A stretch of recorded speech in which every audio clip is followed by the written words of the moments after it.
this video, I'll be explaining the central limit theorem for proportions. The first thing I would like you to know is that when estimating for proportions, here we use the PR to estimate. This is the sample proportion, so this can be used to estimate for the population proportion.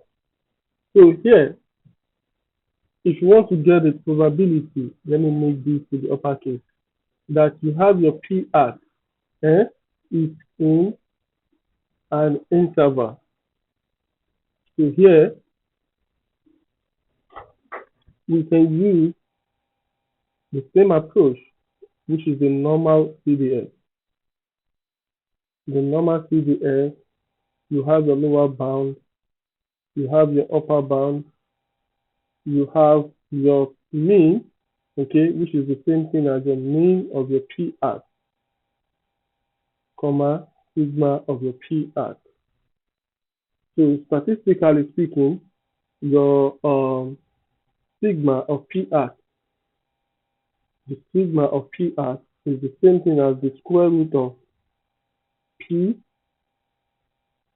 times Q over N.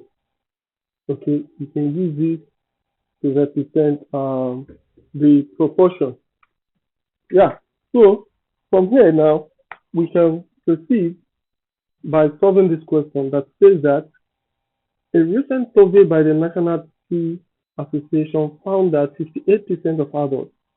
So the first thing you have to note here is that your probability of success or the proportion is what? 58%. That is 58 out of 100, which is equivalent to saying 0.58. Of adults in the USA drink tea regularly. A random sample of 200, N is going to be equal to 200. This is the sample size. In the USA is selected. So the first question we have here is that, does this distribution satisfy the condition for using the normal approximation to the binomial distribution? What are the conditions for using the normal approximation? The condition number one is that your NP must be greater or equal to 10. And condition number two is that your NP must be greater or equal to what? 10. Now let's have a look at this. Here we have our N. Our N in this case is 200. We have our N to be 200 times P, which is 0.58. This gives what? Let's just test it over here. We have 200 multiplied by 0.58. This gives 116. This is very evident that this is greater than 10. The same thing with NQ. Since P is 0.58, so we have that our Q is going to be 1 minus P, which is 1 minus 0.58. And this is going to be 0.42. So our NQ is going to be the same way. Our N is 200 multiplied by Q, which is 0.42. And this is going to give, where we have 200 times 0.42. And this gives 84. And you can see that this is also greater or equal to 10. So we have that the Q method has been satisfied.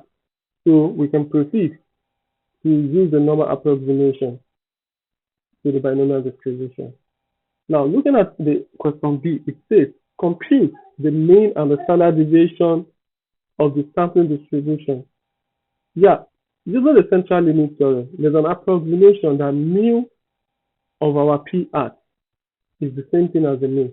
Okay, you can use the population mean to generalize this. This means that the mean of the sample proportion using the central limit theorem can be approximated as what? As the population mean. So, or as the population proportion, as the population proportion, which is just P. The sample proportion is going to be the PR. So, and here we've gotten our population, our proportion to be 0.58. So that means that your mean is the same thing as what? 0.58. This is pretty easy to detect. What about the standard deviation? The standard deviation for your p-hat is equals to the square root of p times q over n. And this is the same thing as square root of p, which is 0.58 multiplied by 0.42 divided by the square root of n, which is 200. So here, coming to your calculator, you can just press this 0.58 multiplied by 0.42. Okay, dividing this by 200. So we have the square root of this. So you can press second square root. So we have 0.001218. So we have the square root to be 0.0349. So this is what we're going to be using in place of the sigma over here. So whenever you want to use this formula, so this is going to replace your sigma of your p-hat, and this is going to replace our mu of p-hat.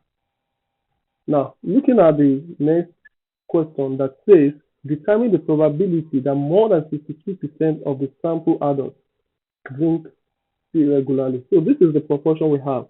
We have more than 62%. So you want to see the probability that your p-hat, which is going to be a random variable, is greater than 0.62. Okay.